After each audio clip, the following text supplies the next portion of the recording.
Banyak orang pikir asuransi itu rumit, padahal sebenarnya sederhana. Ini tentang bagaimana kita berbagi resiko agar hidup kita nggak hancur sendirian. Di dunia nyata, semua orang sedang menghadapi satu hal yang sama.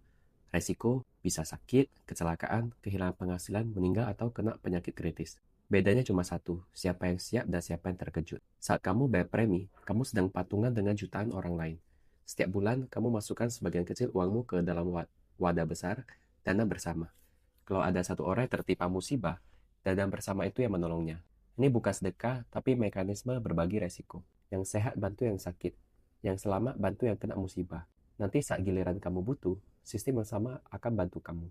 Perusahaan asuransi bertugas kelola dana patungan itu dengan aman dan adil. Mereka menghitung resiko secara statistik. Mereka pastikan dana cukup untuk bayar klaim semua nasabah yang berhak.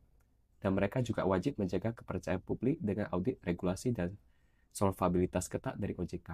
Tujuan akhirnya, ketika musibah datang, kamu nggak kehilangan segalanya. Saat kamu klaim, uangmu bukan berasal dari uang kamu sendiri, tapi dari sistem solidaritas itu.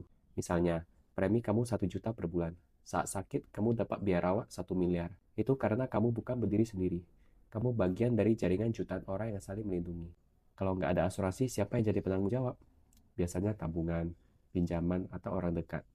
Tapi tabungan bisa habis, pinjaman bisa jadi beban, dan orang terdekat bisa kewalahan. Maka asuransi gantikan posisi penanggung biaya itu dengan sistem bukan belas kasihan. Jadi cara kerja asuransi bukan hanya soal uang, tapi soal tanggung jawab kolektif. Satu keluarga bisa tetap sekolah walau ayahnya meninggal. Satu ibu bisa lanjut berobat tanpa jual rumah. Satu anak bisa tetap punya masa depan karena sistem ini bekerja untuknya. Kesimpulan sederhana, asuransi itu bukan membeli klaim, tapi membeli ketenangan hati. Bukan soal kapan kita sakit, tapi soal apakah keluarga kita bisa tetap berdiri ketika itu terjadi. Kalau kamu paham cara kerja asuransi, kamu akan sadar, ini bukan tentang takut mati, tapi tentang jaga hidup orang yang kamu cintai tetap layak di jalan.